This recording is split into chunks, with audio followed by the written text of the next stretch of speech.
Greetings, everybody. Welcome to the Wednesday night live stream. We call it On the Hot Seat with Bob Harris. I'm Bob Harris, senior editor, footballdiehards.com. Welcome to the program. I know you're out there, and we'll let people show up as the thing goes live. We send out the email from the Football Diehards website if many of you are subscribers. If you're not a subscriber, go to footballdiehards.com and see what you're missing out on. It's a lot of things.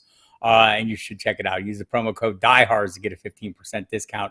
Got a great little program for you today. We're going to talk about some strength of schedule issues, some matchup issues, some players that we'll have an eye on and maybe be avoiding because of that. Talk a little bit about our early week 9 rankings, and then I'll take a few questions. Saturday, I'll be back at noon for the lineup live stream. That's when we have all the information we need, or at least the bulk of the information we need to make the questions matter, right? Make reasonable answers. And that's one of the things we're doing. There were trades this week. Trades, you'll be surprised to learn. A lot of fun with that, right? And hello, everybody. And it does sound good, right, for a change. Had some problems with the sound last time. No problems. We got it all ironed out. And anyway, appreciate you coming. Hit the like button, as Andrea told you. Hello, everybody. Glad you could all come. Hit the like button. Hit the subscribe button. It's right there. It's very good for you. It'll make you very happy if you do that. We have a special guest today, KC Joyner, the football scientist, will be joining me momentarily. Just want to let you know there's some things we're watching for and some things. I mentioned the trades, right? Some of them will be impactful from a fantasy perspective, some more so than others. I think, we're interested with Chase Claypool traded from the Steelers to the Bears. Good news for Justin Fields. TJ Hawkinson goes to the Minnesota Vikings. I don't know how enthusiastic I am about that. Seems like a lateral move for him at best. Maybe the Lions offense is even better. I don't know.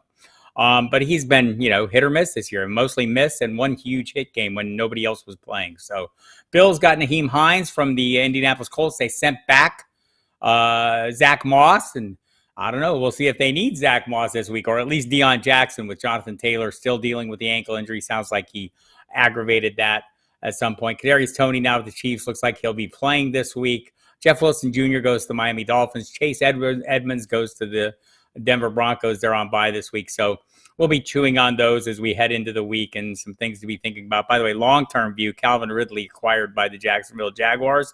That's very interesting. We'll see what's going on with that. More interesting, I think, are the people who were not traded this week. Kareem Hunt was hoping to get – we were hoping. Maybe he wasn't. He was. Brandon Cooks was definitely hoping to get traded. He was not traded. We'll see if he plays against the Philadelphia Eagles Thursday night. He's listed as questionable with hurt feelings. Sad. Anyway, and also Cam Akers was not traded, and a lot of talk about him. Cooper Kupp a little nicked up this week. We'll see what the Rams do with their backfield. Kyron Williams could be back this week. Doesn't matter. The Rams can't run. They have not run the ball. They're the only team that runs the ball worse is the Tampa Bay Buccaneers, the team they'll be playing. So hopefully lots of passing in that game to make up for the lack of rushing ability. Offensive lines matter, people. And for the Rams, certainly for Matthew Stafford's good health. And, man, Joe Burrow, we saw that as well. But anyhow, we want to get into some of the matchups and strength of schedule issues and just some general scoring talk right now. And to do that, I'm going to bring in my friend, KC Joyner. You know him as the football scientist. Follow him on Twitter, at KC Joyner, TFS. He works with The Athletic, the Philly Inquirer, Pick Watch, and Football Diehards. You get his blue-rated receivers every week. He does great work, digs deep. Had a great article in the Fantasy Football Pro Forecast that I kind of want to, mention here because, look, we're in the season, right? And, you're not as interested in the preseason strength of schedule because we have actual numbers now and we're working on them. But that's a damn good article, and it's a good way to start your season. Casey, it's a good way to start the program is to bring you on and say, hello, sir. How are you? Having a fun Wednesday night. How about you? Yes, the internet intrigue has been ongoing, Casey. We got a lucky break. So I want to talk about just in general, kind of the approach and what we're looking for when it comes to strength of schedule. And a great example of this, right, is over the last few years, Kyler Murray is faded. The Cardinals have faded down the stretch, right? They disappear. And maybe some of this is on Cliff Kingsbury. Lacking the creativity of his play calling, but some of it could be schedule. What do you see this year for the Cardinals and Kyler Murray as we head into as we get down to the meat and taters of the season when it's going to start mattering most as fantasy managers? One of the things about Cliff Kingsbury's offense is people think that he's a pass-based offense and just aerial attack and all that. Coming into this year, I'm going to do this off the top of my head on this one. I believe that the Cardinals in his tenure were 10th in the league in rushing attempts, meaning, okay, they will run the ball. This is not a pass-heavy team. I could call them a run-heavy team, but they're definitely not a pass-heavy team, and they'll run when the opportunities call for it. And I'm looking at the schedule. I do these schedule rankings for my paid subscribers.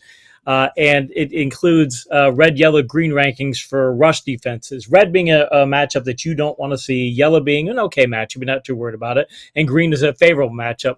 Well, looking at their rush defense matchups, they've got 2 red-rated matchups the rest of the season, and 2 green-rated matchups, and a few yellows. I think that says that, all things being equal, he doesn't mind running the football. I don't think it's necessarily going to be a pass-happy approach. That may change, though, if and when Marquise Brown returns, because if you get Marquise Brown and DeAndre Hopkins, then I think they can give them a combination that maybe they don't have right at the moment. But the schedule doesn't say that the Cardinals have to throw the ball a lot. So I think Kyler Murray may be handing the ball off as much as he's going to be throwing it. Right, especially when we get into the playoffs, Casey, as you look at the schedule going forward. I mean, coming up Seattle, suddenly playing defense, right? I mean, that's kind of worrisome. The LA, the Rams, San Francisco. I don't know how daunting those are, but when we get down into the tail end of the season, they have the Week 13 bye. They face the Chargers right before them, but coming off the bye, heading into the playoffs, New England, at Denver, and Tampa Bay. How do we feel about those defenses? I look at fantasy matchups over the last few weeks. I want to see how a team is doing when it comes to points per game allowed over the last month. And if I'm looking at the last month, that's where when I'm doing my rankings and grading defenses, red, yellow, green, or defensive players, that's what I'm looking at. How are they doing in the last month? New England, over the past 4 weeks, ranked 6th in opponents' rushing points per game, 14.63. So they're not giving up very much. They're one of the red-rated defenses. They're at 17.63 points per game. It's 15th in the league, so they're a yellow-rated defense. And Tampa's been, it's incredible how bad Tampa is. 20.3 points per game. And if you look at their rushing yards per game, the kind of rushing yardage they're giving up on a weekly basis, those numbers are just terrible. Because look over the past few weeks what they've done. The Tampa Bay Buccaneers, over the past few weeks on the ground, if my computer will cooperate with me here, I hope we're not getting any issues. They've given up a lot of yards on the ground over the past few weeks. In 3 of the past 4 games, I believe they've allowed 150 or more rushing yards. It's just really bad how what their defense, and they used to be a rush defense you avoided like the plague. Do not go up against them in fantasy if you can help it. But that's not the case at the moment. There's no need to have that sort of approach. So Tampa Bay is a defensive matchup that now looks like it's a lot more favorable than it used to be. So I've noticed a little bit in this since DeAndre Hopkins has come back, this last game especially, they ran him out of the slot a fair amount. That hasn't been necessarily the norm. Are we seeing Kingsbury being a little more creative with his play calling, or at least his alignments? I think, when it comes to how he wants to, because he has to. I think the limitations of the other receivers. Who else do you have? You got Rondale Moore, who can do some things, but you've got Robbie Anderson, who, even if you can get over the idea that he seems to have checked out mentally for a time, and I don't know if that's going to be the case out there, but he seems to have been that way. Yeah, he's still learning a new offense and such. They've been using Ertz a lot. He's been one of the most consistently productive tight ends in fantasy football. And by the way, Ertz's schedule rest of season, if you can trade for him, 3 green rated matchups, a couple of reds too, but there's going to be some big games. If you've got him he's a guy you're going to be able to rely on as a big point starter for a time. Might be hit or miss, but somebody I like picking up. But I think, they're having to use Hopkins in that way. And plus, that's the thing though. When Brown comes back, assuming he comes back week 12, if that's 4 weeks, it might be week 14. If it's 6, depending on what the injury status is. If he comes back, I've got Hopkins, now I've got Brown. You can't make both of them the level. You can't throw them both. It was if a workhorse receiver will get 150 targets a season, 10 targets a game roughly, you can't give them both 10 targets a game. You might alternate between them, but I have a feeling that's going to be a situation where, maybe they scale Hopkins back because he had some durability issues in recent years, and maybe they start funneling it back to Brown. But if they try and do it with both, there's only one ball to go around, and getting them both on the field is going to drop into wide receiver 2 status, I think, and maybe wide receiver 3 in some weeks.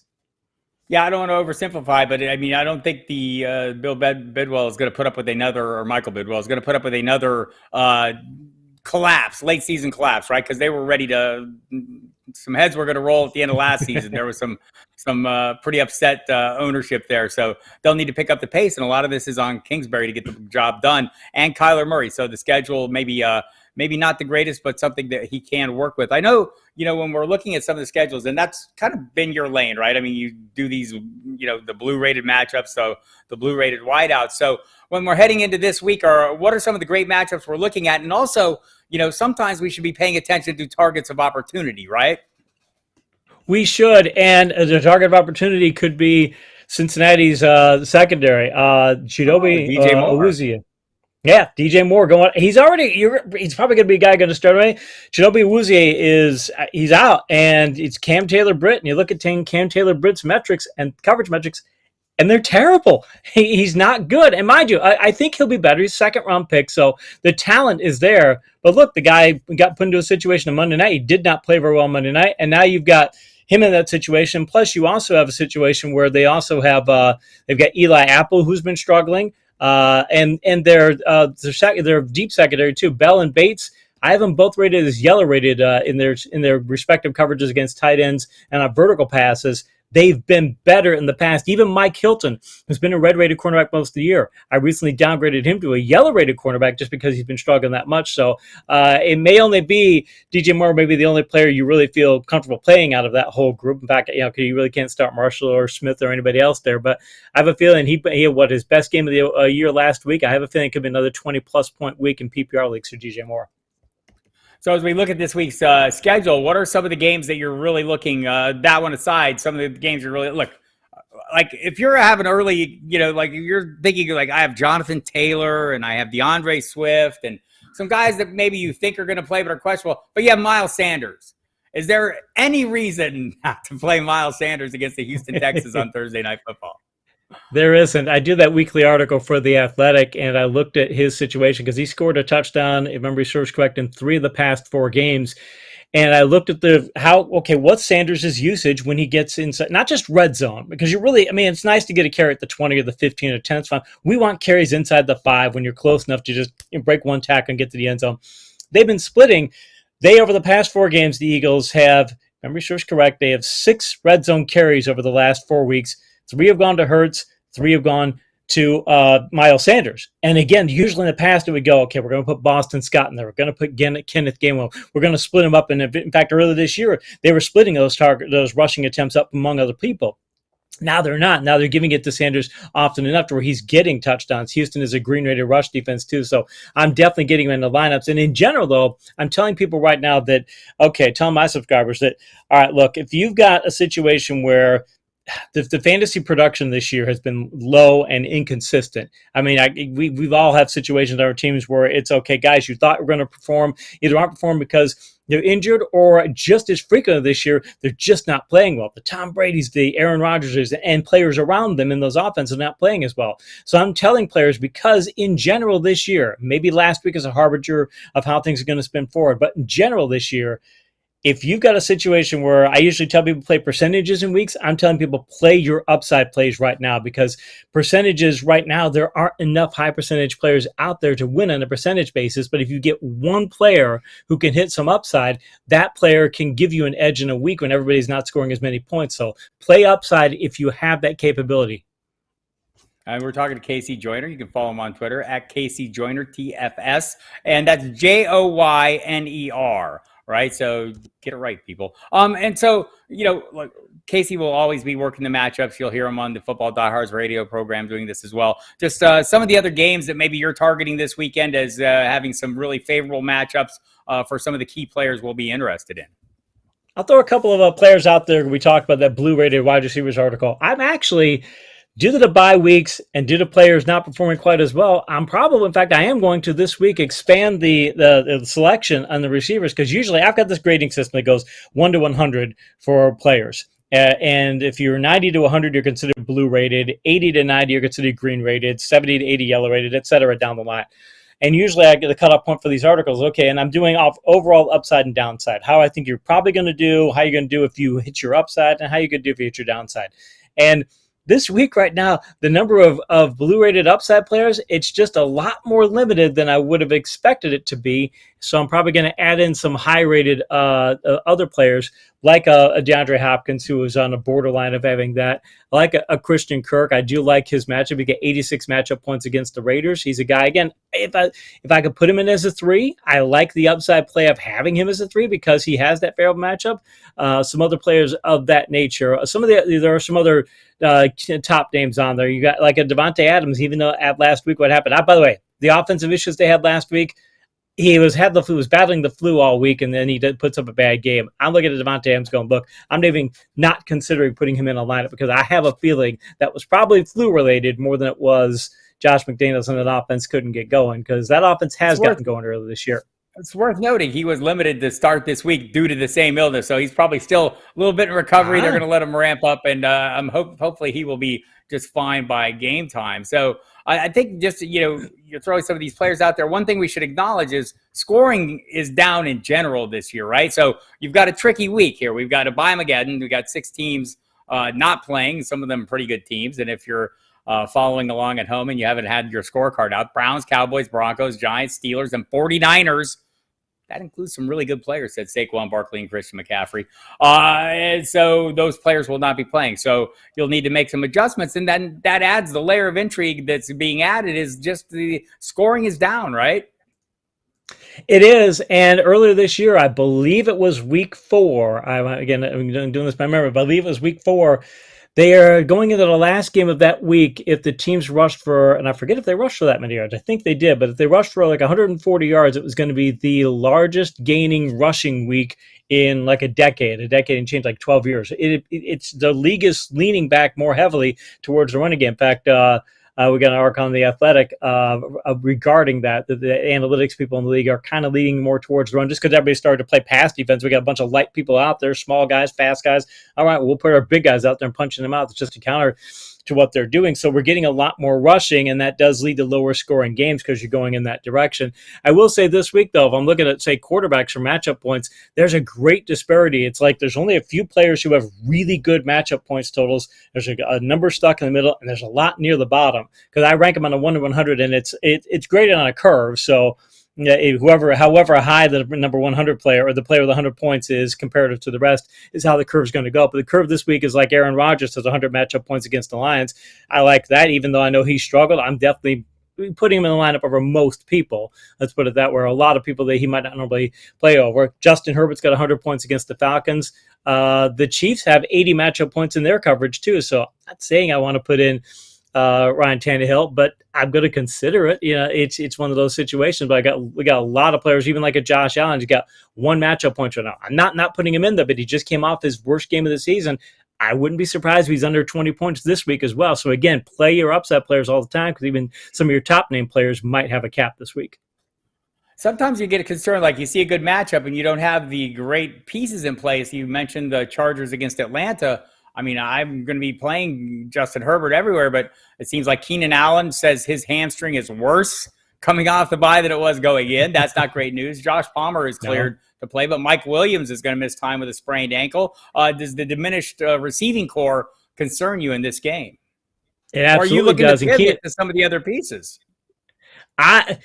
Herbert reminds me a bit of Phillip Rivers, and that Phillip Rivers could always take those Chargers players and they'd give him these second and third tier receivers, and you go, oh, there's no way he could do anything of this. And suddenly he'd go out there and put up all these great numbers throwing vertical passes. I don't think he's quite to that level. Herbert isn't quite yet, but I have a feeling he'll still have that ability. Plus, they're an offense that, because they invite teams to do the way, they're an offense that is built around getting his productivity.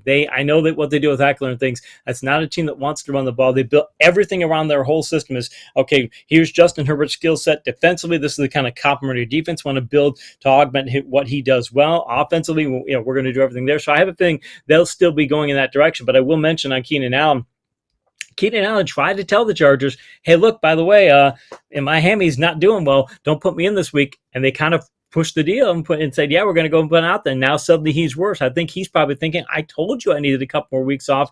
That reflects, by the way, on Austin Eckler.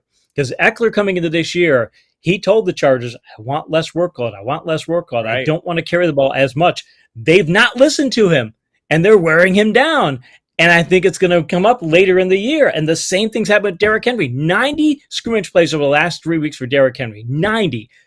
He can't keep up with that pace. Right now, he's on pace for 427 touches right now. If he continues for what he's done, the pace he's at, and if that continues, what the pace he's had over the whole course of the season, not just the last 3 weeks, it'd be at 427. It would be the most touches by an age 28 back in NFL history, breaking Walter Payton's record. I like Henry, but they wore him out last year and got him hurt. I have a feeling they might do the same thing this year. I'm considering trade high options for him. Fortunately, they're resting him in practice today. That made me very happy. So another game where I think there's a great matchup, but are there pieces there to really take advantage and leverage it? Is the Green Bay Packers against the Detroit Lions, right? I mean, here's the Packers. They did not make a trade. Aaron Rodgers is saying just this afternoon he understands things didn't work out. But what are we doing in this game? Are there pieces there that you like given the matchup? Dobbs, I like him. He could do some things. I'm paying attention to Watson. It's one of those situations where I don't want any of these guys, obviously, as a 1 or 2 in an offense, more than likely. If I could play him as a wide receiver 3 or flex, I'm going to go for it. But the Lions are so bad in the second. The only concern I have is the Lions fire the secondary coach and they go put somebody else in there. And a lot of times, Dr. Z mentioned this in one of his books years ago, the famous Sports Illustrated writer. He mentioned that there are times when players might see a coach get fired, and then new coach comes in and the players kind of feel bad, like, well, we got that guy fired. And they step their performance up just because they realize they cost them. They usually might respect their coach unless they didn't like their coach. But I think they did like him and respect him. They'll step their performance up because they realize, my God, we're not just making ourselves look bad. We got somebody fired here. And it might guilt trip them into playing better. I don't think that's the case, though. They just don't have the talent back of the secondary. And they're banged up, too. They're banged up last week. And we'll see how the late week injury report looks, but they can be banged up this week, too. So I like the upside play of getting the Dobbs in the lineup and even potentially Watson, again, depending on how the injury reports pan out. I want to get one of those players in as a 3 or a flex just because he's got that kind of capability against just an awful Detroit pass defense. It is awful. It's a horrible defense. And they got enough offense there to make it a shootout, which is what we'd love to see. So hopefully that'll come to pass. I got a few more minutes here with KC Joyner. I'm going to get to some of your questions here and see what KC thinks about them. Then I'm going to go through the rankings at the bottom of the hour and get to more questions after that. Again, every Saturday I'll do nothing but questions at noon Eastern time every week. Do the live stream, Ask Me Anything. This is where we're going to try and get a little deeper on things and have some of the discussions that we just had with Casey. But we know you want questions answered, so I'm going to get to a few of them here, Casey, and see what your opinion is on these. Let's see. Pulled off a doozy trades. Well, let's see. Says Will Power. Got Amon-Ra St. Brown for Foreman and Wandale. So Deontay Foreman, it seems like he's kind of probably going to be the de facto starter now. Chuba Hubbard practiced today a little bit. How are you viewing that backfield going forward? And it was Foreman like a good trade high candidate for Will Power? I thought he was a good trade high candidate, assuming Hubbard gets healthy again, because I don't have the numbers right in front of me, but Foreman, if you look at I wrote this for The Athletic, and if I remember correctly, that was only his 9th game of double-digit carries. It was only like his 5th game of 20 carries. He has no track record whatsoever of having any kind of a large workload. It's just not who he is or what he does. So I don't trust him long-term. I think that they'll look at the situation and say, if we have 2 healthy backs, we will platoon them because we just don't know that we're going to get what kind of how healthy he's going to be long-term if he could deal with this. Because one of the things I talk about frequently in my articles is coaches – they'd love to have, people wonder why Ezekiel keeps getting carries. They go, why does Zeke get carries? Zeke gets carries because he gives them the same level of production on carry 1 as he does carry 300. And when they put other back coaches put these other breakaway backs in there, Khalil Herberts of the world, the Pollards of the world, these guys wear down. They're not as good. So coaches are trying to find where they can put them there. So I think Foreman's going to be a guy. If Hubbard is healthy, they're going to go platoon there. So yeah, he would be a trade high candidate. Parker wants to know, he has Najee and Jonathan Taylor in league and doesn't know what to do with them. At this point, Najee is a bench player and JT has done nothing. Do you think he should stash or sell low? I hate selling low, Casey. Where are you at? Yeah, I'm with you. I hate selling low, too. There's not much to it to be able to do it. Pittsburgh, they're either going to want to do one of two things. This is a non-scientific approach, but they're going to do one of two things.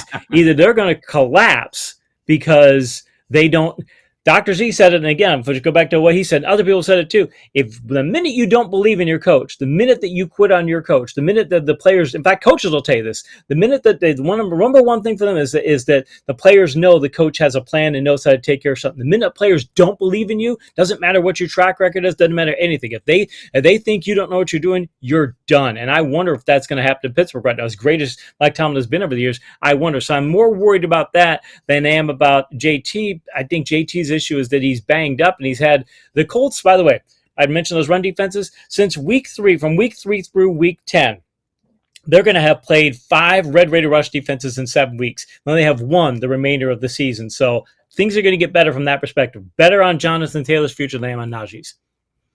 Yeah, what are we going to do with that offensive line, though? Do we see signs of it coming together at all, or they seem to be disarray? A line that we thought was going to be one of the best in football definitely is not.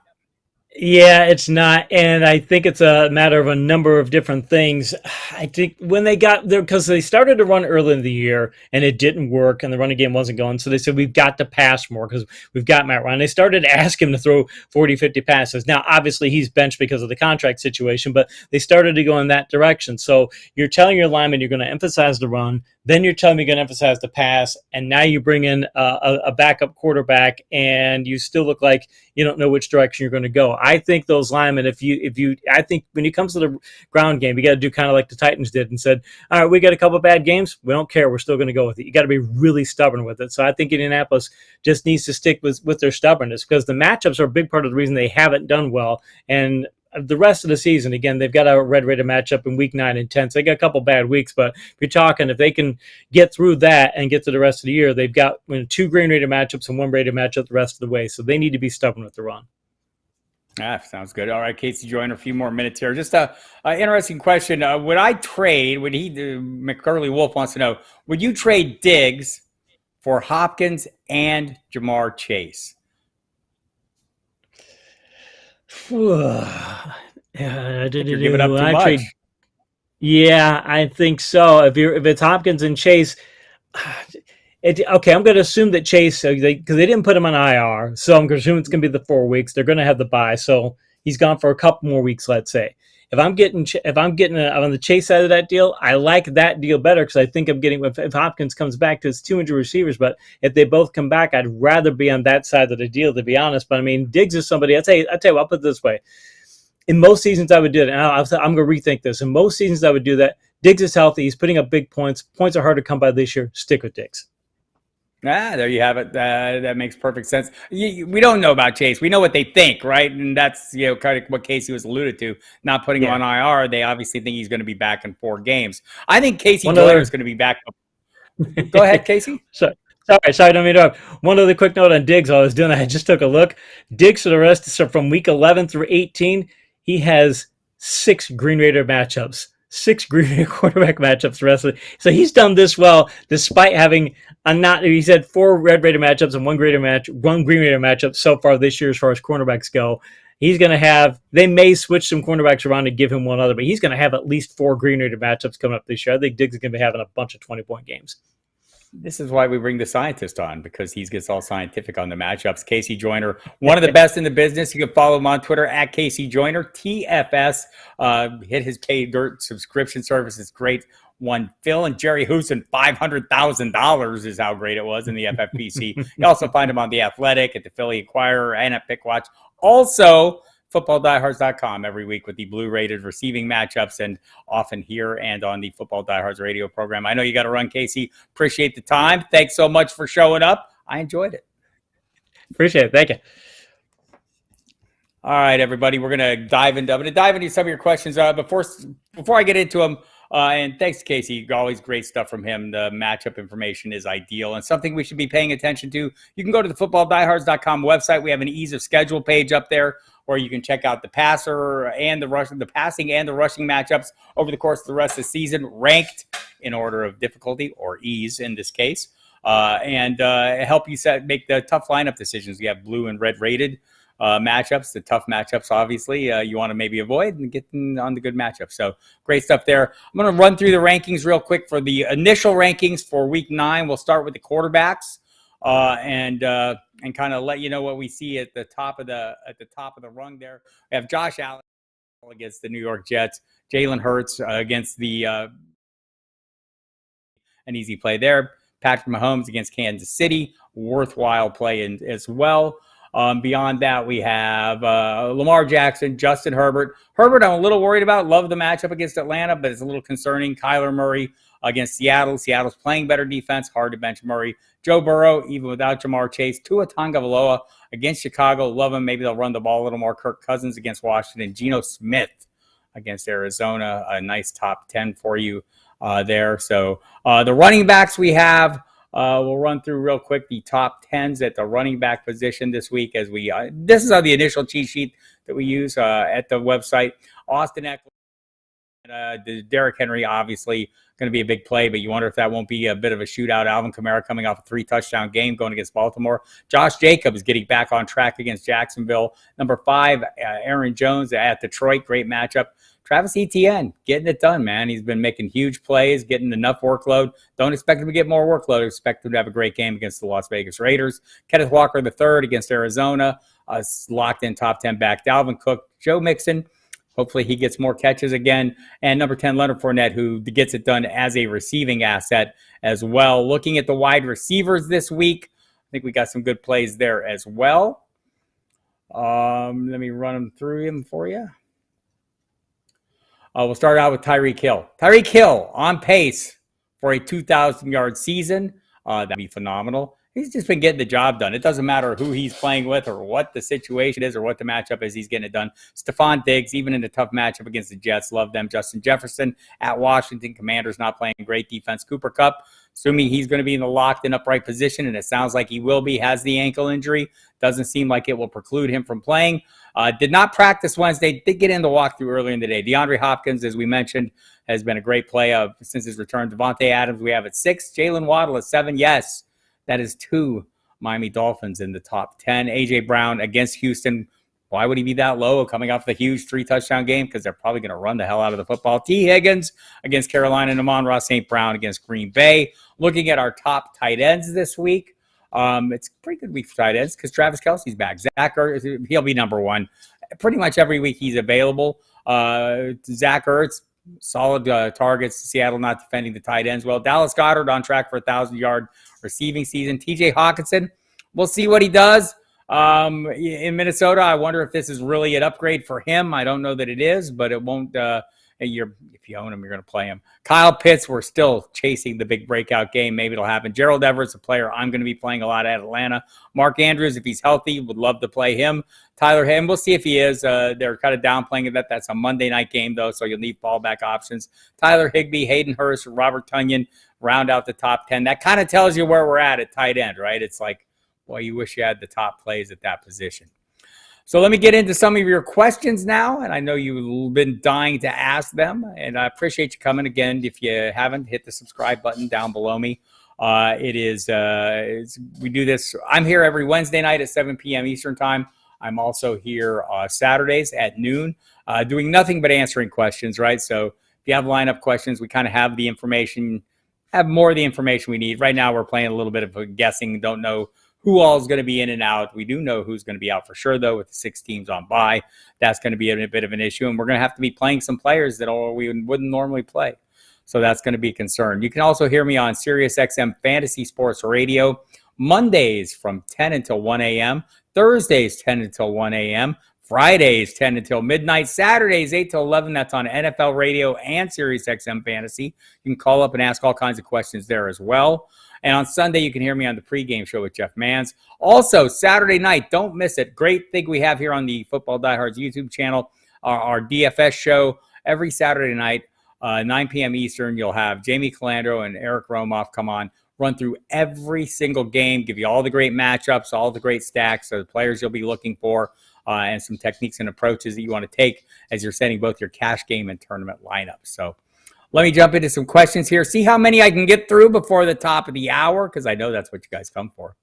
Willpower wants to know, and Willpower, yes, I appreciate the nod to my appearance on the Fantasy Pros podcast this week, where the amazing Joe Pisapia, Dr. Evil, never broke character. Remarkable. Pittman, Curtis Samuel, or Michael Carter. Boy, last flex spot, I'd probably go with Pittman. He's getting the volume. I like Samuel as well. Michael Carter, I don't have a great feeling against. Don't like the matchup against New England. By the way, if you're asking me about matchups this time of the week, I don't know all the opponents by heart just yet. So if you throw in the who they're playing, it'll be helpful. Rolling down, let's see. Corey Bishop, Singletary versus the New York Jets. That's how you do it. Jonathan Taylor versus New England. Drake versus New Orleans. I don't know what the hell's going to be going on with that Baltimore backfield, right? It's hard to figure out. So I'm going to probably go ahead and play Singletary at this point. If Jonathan Taylor is up and active or he comes off the injury report, I'd feel a little better, but I'm a little concerned about that. Ideally, he'd be the top play, but I just don't know about the health right now. Who would I prefer to hold in my IR spot, says Pat B. Elijah Mitchell or DK Metcalf not practicing. Not a surprise, right? Elijah Mitchell or J.K. Dobbins. Elijah Mitchell's path to workload is going to be dependent on Christian McCaffrey. As long as McCaffrey's there, he's going to get no playing time. J.K. Dobbins, he's going to miss a fair amount of time. I mean, Mitchell's going to be back further if you're worried about McCaffrey's injury history. He would be the piece that, he would be the next guy in line there. So I might want to have that. I don't know what Dobbins is going to be by the time he gets back. Is it going to be 4 weeks? Going to be 6 weeks? I mean, we know he went on IR, so it's at least 4 weeks. And beyond that, I mean, we haven't seen him with the super high-end play coming off that injury. The fact that they had to do a little cleanup on there, that's a concern as well. So I'd probably go with Mitchell there. Andrea wants to know Michael Pittman versus New England or Dameon Pierce versus Philly. I'm probably playing Pierce. I get the question. I mean, it's a tough defense. They don't have anything else. I mean, you're going to run if Brandon Cooks is there, you're going to run Darius Slay with a safety over the top and then 9 guys to stop Pierce. Because Nico Collins is not playing. I don't think Chris Moore is going to frighten anybody any more than, Philip Dorsett got a little speed. So maybe I'm underestimating everybody here because I do that. But yeah, so look, I'd probably still play Dameon Pierce, but I get why the question is. Let's see. Answer that one. Mr. Scampers, always good to see you in here, sir. Sam Bam, 68, 12 team standard 4-4. Currently been training like crazy to move up. Have Dak, Cousins, Jimmy G, CMC, Swift, Walker, Jones, Higgins. Is there a question in there? Any need to upgrade anywhere? Yes, there's always a need to upgrade, but I don't know if you'll be able to do it. And when you ask me these questions like, what do I need? Who should I trade for? All these things. These are all questions you're going to have to work on aside. I can, if you get a little more specific, I think I can help you out a little more. Hi, Bob. Last Saturday, you confirmed my choice of Caleb Huntley over. You won. Congratulations. And you're welcome. And thank you for coming. That's my thanks as you show up. Would I trade Pittman for Najee Harris? Oh, man. I mean, if I had a need at running back for a guy who gets good volume and no production, and I have plenty of wide receivers, yes. I'm not eager to have Najee Harris in my lineup. But again, he's on bye this week, or is Pittsburgh on bye? Steelers on bye. He wouldn't give you immediate help. So I don't know if I do this. I mean, the only reason I would do this is because I'm in a pinch, and you wouldn't get immediate help. You wouldn't get immediate help from him anyway. So I'm probably not doing this right now. I don't know why I need Najee Harris. I'm not expecting a huge sea change for this offense, right? The offensive line isn't playing great. The play calling hasn't been great.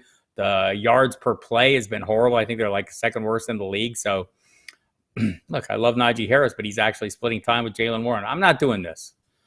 And I know Sam Ehlinger comes in at quarterback. I mean, I could make a case for doing this if I was in desperate need at running back, but that's the only case I can make. Looking ahead to Week 10 matchup, Lamar Jackson on bye, Daniel Jones versus Texan or Justin Fields versus the Lions. I would probably they're both great matchups. I would probably play Justin Fields against the Lions at that point, but we're a little ahead of the game. But you have 2 great options there, and maybe see what's going on with some of the other injuries or some of the other situations. Scoring is down, but somehow Will Powers managed to set an all-time record weekly score in his keeper league. Kudos to you, sir. Hurts, CMC, Waddle, Walker. That all makes sense. Should I trade away Walker and Godwin for Jefferson? No. If that's Kenneth Walker, no. Look, I mean, that's is Jefferson. I mean, Justin Jefferson is not getting me 2 players worth of production every week. He's having some good weeks, but every week I'm gonna. And if this is a PPR, I think Godwin's getting the target shares that I'd be looking for. They're going to be weeks where Godwin outproduces Jefferson and Kenneth Walker. There's no way I'm trading him. Although I could understand why you might be in a position to feel like you could. you have great running back depth, I don't see how you trade away a top 10 running back and another piece for Justin Jefferson. Not doing it. Rank these three for waiver wire priority. Hines, Jackson, James Cook.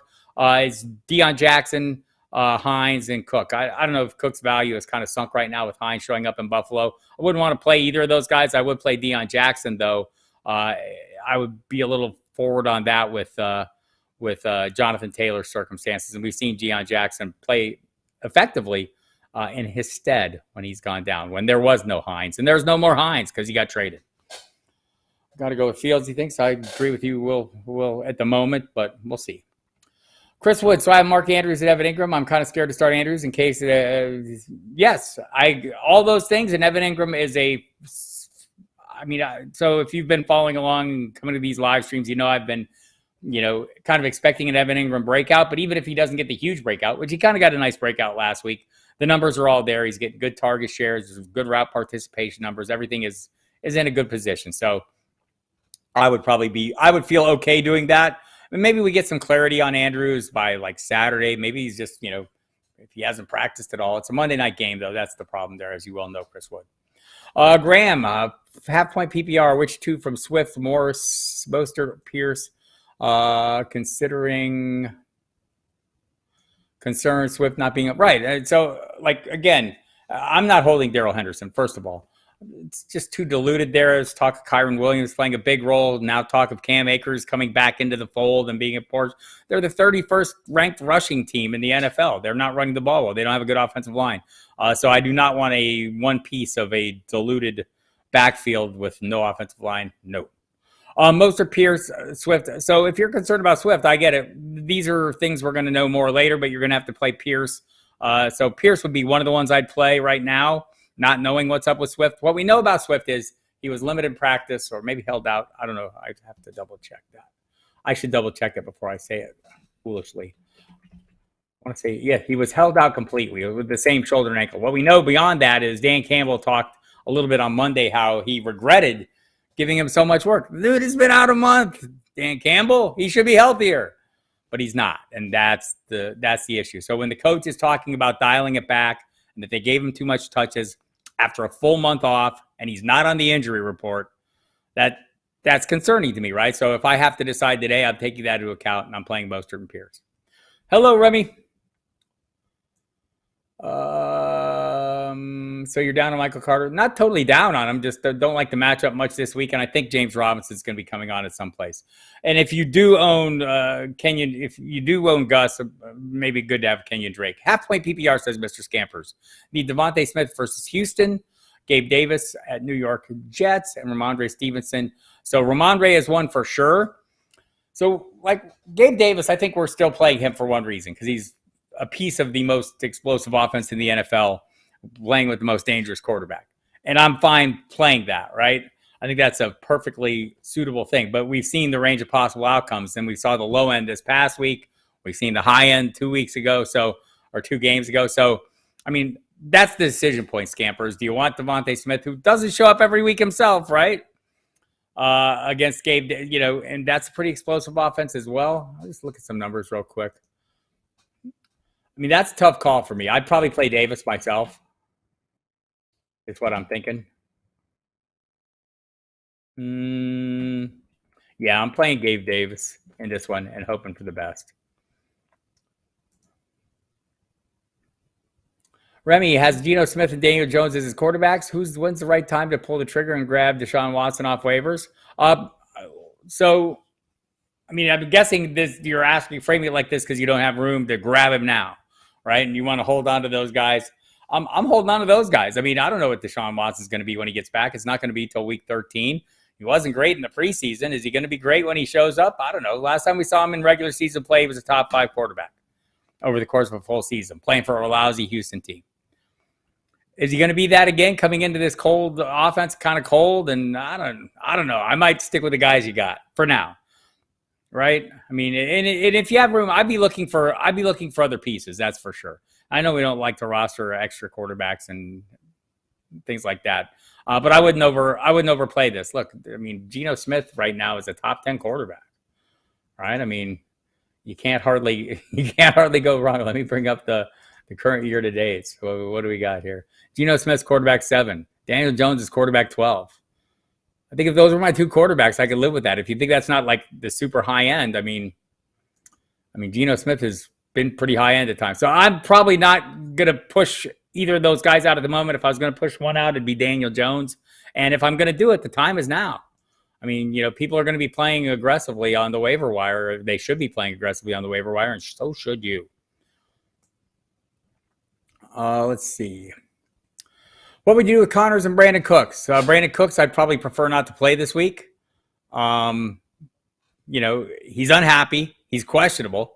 We'll see if he actually plays. He hasn't practiced the last 2 days. This is more based on his unhappiness. Questionable with hurt feelings, right? So, and Connors, we don't know if he'll play. So, you might be at a point, if those are your only 2 possible options, if Cooks is going tomorrow night, maybe you play him because you don't know about Connors. I mean, they're calling him day to day. I think he was limited. I want to say Connors today. I'll double check. He was limited. I'm pretty sure, but I'll double check for you just so I don't say something asinine or any more asinine than I've already said. Yes, he's limited. So I mean, I'd rather take my chance with Connor, but I'd like to have a sure thing. But again, it's James Cook against Darius Slay. This is a very good defense. He doesn't have a great quarterback. I mean, I could talk myself out of Brandon Cooks really easily. Swift or Jamal, PPR. Right now, I'm playing the healthy one. I'll play Jamal. 513 rookie, always a pleasure to meet up with you, Bob. Thank you. 18 standards. Mixon has been meh. Would you start Jamal Williams? Revenge game. It is a revenge game. That's a very good point. I'd think about it, man. Mixon has been meh, and Williams at least has a lot of touchdown equity. I'd think about it. I feel like I don't feel like I'd outsmarted myself if it doesn't work out, but I don't think it's a bad hunch to play if that's your hunch. Dame Overboard. Hello. Half-point PPR. A.J. Dillon versus Detroit. Brandon Cooks versus Philadelphia. Garrett Wilson versus Buffalo, or Brian Robinson versus Miami. If I'm picking one of these today, it's A.J. Dillon against Detroit. I know it wasn't great. It hasn't been great, but it was better this last week, right? I mean, it wasn't fantastic, I want to say. But at least he got some turns, right? It was like 10 carries, 5.5 yards a carry. Had a target, caught that. I'm probably going to play that against Detroit. And hope they run the ball harder, for crying out loud. Matt LaFleur, run the damn ball. Let's see here. 8 Tavern. I have Andrews and Dulcich in a half-point PPR Superflex Dynasty. Would you recommend trying to trade for likely? And what if giving up Dulcich has to be part of his deal? Don't want to do that if it has to be part of the deal. Would rather scour the waiver wire. If you already have Andrews, I mean, do you really want those 2 guys? I mean, I could see if you want to handcuff. I'm not handcuffing tight ends as a general rule of thumb, but I mean, it's, that position is pretty valuable in the Baltimore offense. So, I'm digging into the trash, but I know when I say that, you're saying there's nobody on the waiver wire, and so I do get it. When I say scouring the trash, is like Cody Parkinson for Seattle, the third option, Adam Troutman if he's going to play. I mean, I'd be digging pretty deep in order to avoid getting rid of Dulcich in a dynasty league right now. Mr. Scampers, also half-point PPR, Curtis Samuel versus Minnesota. You know my weakness for Curtis Samuel, sir. Banged up Thielen. It was Washington, a little bit of a knee issue. Eno Benjamin versus Seattle. It's Eno. It's Eno for sure if Connor isn't good to go. Maybe even Eno if he is, right? I mean, I like Curtis Samuel. I thought they got him, some touches. They got him some touches last week. He had both catches and carries. I like that. But also, if there is no Connor, there's no way I'm not playing Eno Benjamin, even with Seattle's defense playing better. Appreciate you coming, Remy. Thanks for the kind words. Will Power, what would you offer from my team to get Jefferson? I'm not going to do that one. It's too hard, man. I don't know what the other player needs. And this is the thing about questions, right? Questions about trades is, I'm going to run this through you. The Mike Dempsey answer. Mike Dempsey, my co-host on Sirius XM Fantasy Sports Radio, most of the time, except for Sundays when I'm with Jeff Mans. But Mike will tell you this, and he's a great trader, does tons of trades. And what you do is you have to go out and you have to look at other people's rosters. You have to look at their weaknesses and find someone where your strengths match up with their weaknesses and their strength matches up with your need. That's the process. So if you want to go out there and get better, you go out or get Jefferson, you go out and, I don't want to give up a lot of these players to get Jefferson. I think you got some pretty good players. You got A.J. Brown, you got Waddle, you got why are you on I'm not doing this. I'm sorry, Will. I'm probably not going to do it. I'm probably just going to stay put. Hi, Bob. Need two for PPR from Michael Carter, Rondale Moore, Josh Palmer. Probably Josh Palmer with all the issues at wide receiver will be one of them. And then it's between probably going to don't like the Michael Carter matchup. Hey, don't like the Jets matchup. Hey, I'm going to go Moore and Josh Palmer. Should I trade Lenny for JT? Probably not doing that myself right now. Lenny's in the locked and upright position and currently healthy, and his receiving equity keeps him floating. Look, the Buccaneers aren't running the ball any better than the Rams. In fact, they're running it worse than the Rams. They're the worst rushing team in football, yet somehow Leonard Fournette keeps it going because he catches the football and he gets goal line looks. So I'll take that. Pedro wants to know what my thoughts are on Pickens for the rest of the year. Trying not to get too excited, but I'm expecting legit high-end wide receiver 3 numbers. I think that's reasonable, right? I mean, he clearly is the guy that Kenny Pickett likes to look at. We need this offense to play better, and it would be great. But, as long as they're not, and before T.J. Watt comes back and the defense is not playing well, I want some more shootouts, and Kenny Pickett's not afraid to sling it. And again, Pickens seems to be his guy. So I'm relatively excited as well. But not going to overplay it. I don't know if he's like a consistent weekly start yet, but I would like to see him work his way up into that high-end wide receiver 3. Estes has Mahomes, Kenneth Walker, Swift, Kelsey, Andrews, Lockett, and Keenan Allen. Considering D. Swift injury, should I make any moves? Also, considering Keenan Allen injury, or be a little more patient. I think Kenneth Walker gives you an opportunity to be a little more patient. I don't know who your other running backs are that you're kind of plugging in there, but you have a pretty good roster once Keenan Allen gets healthy as well. But I don't know if Swift's going to get healthy all year at this point. Eno or Jamal for me. CMC or Mixon, Palmer, Moody. Well, you can't play CMC this week because he is on a bye. So Mixon. And Palmer, Mooney. Of those two, I'd probably play Mooney. I always like it when I verify people's already leanings, right? That's the thing about these questions. You never know, right? Like, so we sit here and I want to reiterate this because I say it a lot, but maybe people are new to the stream and don't come here that often. They're just going, who the hell is this guy? And why should I listen to him? Well, you should listen to yourself, right? You should listen to me. I'm out there. I'm trying to give you some, some thoughts and my perspectives on things. I've been playing fantasy football for 3,000 years now, or at least since 1986, which seems like 3,000 years. I make a lot of decisions. I'm in a lot of leagues, so I go through a lot of things. So, right. Do I have all the right answers? No. Am I smarter than you? Not necessarily.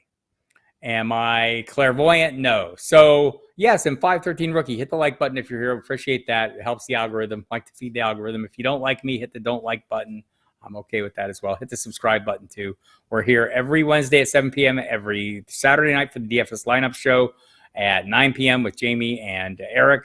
And I'm here every Saturday to do nothing but answer questions for the whole hour. And I'll have better answers. And that takes me back to my point.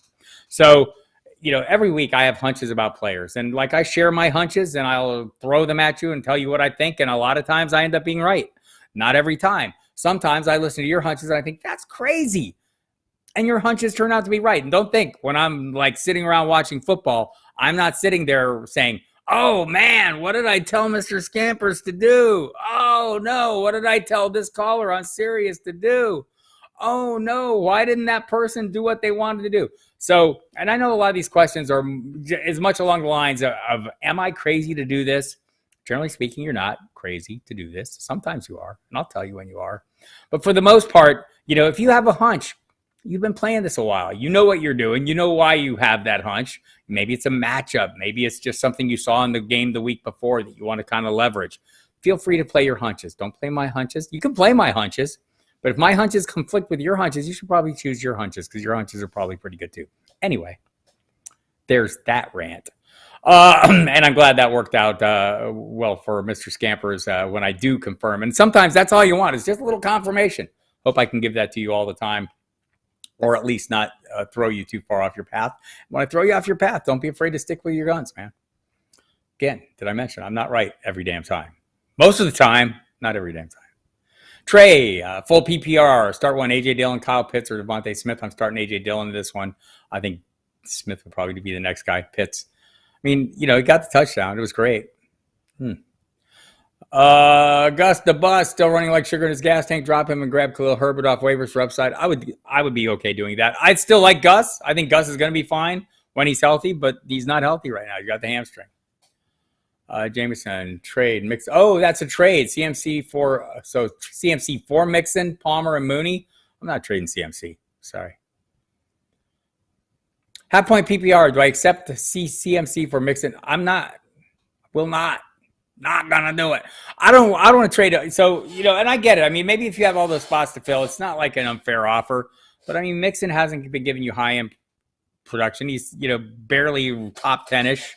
Palmer is kind of dependent on the other pieces around him, although I think for the short term he'll be just fine until Mike Williams and Mike Williams and Keenan Allen are both back.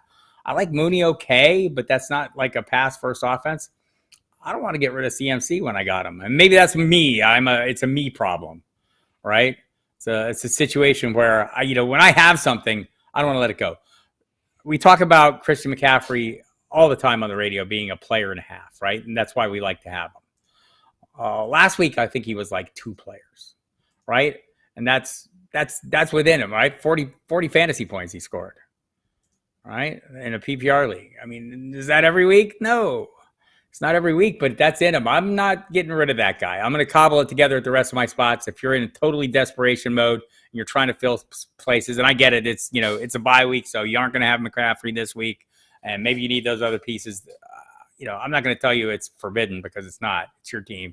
You can do what you want. But I'm probably doing whatever I can to play CFC, short of taking zeros. And even at that, I'm probably scouring the waiver wire and picking guys that, I'm trying to avoid zeros and might still get some.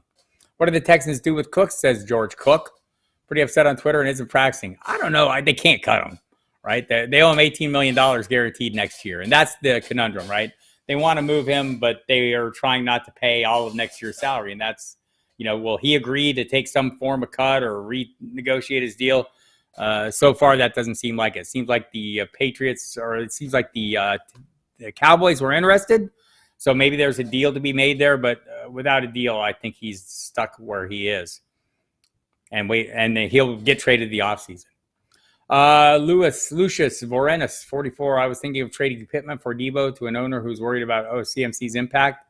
Pittman for I'd be okay doing that. Look, I think it's a better offense with a better quarterback. All due respect to Sam Ehlinger. Jimmy G. Look, think about Christian McCaffrey. That something that Kyle Shanahan said that I totally agree with. He's a force multiplier. He makes everyone around him better. So yeah, I'd be fine getting Debo here. What is Hawkins' outlook the rest of the season? I don't think it changes that much in Minnesota. In fact, maybe it's not quite as good. The offense isn't as prolific or hasn't been. So, and he's been a spike play. He's had one good game, and that one good game came in Detroit when there was no Amon-Ra St. Brown, no DeAndre Swift, no DJ Chark, no Josh Reynolds. I mean, it was a weird week. So I don't know. I think he'll be serviceable, but I wouldn't expect like any huge uptick. Thoughts on Nico Collins, given Cook is pissed off? Nico Collins has to get healthy. I don't know how long he's going to be out. He's out this week. The thing that worries me is Lovie Smith said, when he was hurt, it's not season ending. Why are you saying it's not season ending unless people might have reason to think it is season ending? So I don't know. I think Nico is a fine playmaker. It's just not a good enough offense for me. What are my thoughts, if Eddie, on the Lions trading Hawk for draft picks? I thought it was a fine move for them. I mean, obviously, they said today that they would do it no matter. They said they would have done it even if they were 6-1 instead of 1-6. I don't know. Maybe they would. Maybe they wouldn't. Their offense is running fine, so they're clearly still in rebuilding mode. Is it time to possibly put Cooks back into the waiver wire and pick someone else up who can contribute during this bye weeks? Well, if you need, I'd be watching. Here's maybe the thing to do is maybe Tony watch as we head into the game. If he's a scratch for this game, that's a pretty bad sign, right? Because, I mean, I don't think the wrist injury is the issue for him. I think it's the not being traded issue that's the issue. And maybe he's a pain for the rest of the season, and maybe then I would go ahead and do that. So wait till you're 90 minutes before kickoff, see if Cooks is active or inactive, and we'll go from there. They did use another tight end a couple of weeks ago, more than Hawk. Yeah, so they have a couple other tight ends they like. And even in Minnesota, I mean, if Johnny Munt is the guy scoring touchdowns, would that surprise you terribly? I mean, just wouldn't. Jeff Wilson or Rashad White, better stash, Jeff Wilson. My hunch is Palmer has a better week rest of the season than Kirk. Jaguars, better week and rest of the season than Kirk. I don't know about the rest of the season because I don't know how long those guys are going to be back, but that's not an unreasonable hunch. Thank you again, 5'13" rookie. I'm going to have to get out of here, everybody. Let me see if there's any more questions. Claypool or Kirk? Playing Kirk this week. What on God's green earth did the Packers do? I don't know. Yes, I do have a closet full of T-shirts, more than anybody. I have a lot. Different one every video. Yes, it is, mostly. This one's cool. All right, everybody, there we have it. The Wednesday on the hot seat. I want to thank KC Joyner for showing up and having a good time with me, talking a little strength schedule. Catch KC's work again at The Athletic, at the footballscientist.com and at Football Diehards. You should go to footballdiehards.com right now and become a subscriber. If you haven't subscribed to that, you can use a promo code Diehards for a 15% discount. You should subscribe to this YouTube channel. It's free. Hell, hit the button, hit the like button, hit the dislike button. Listen to me on Sirius XM Fantasy Sports Radio. I'm Bob.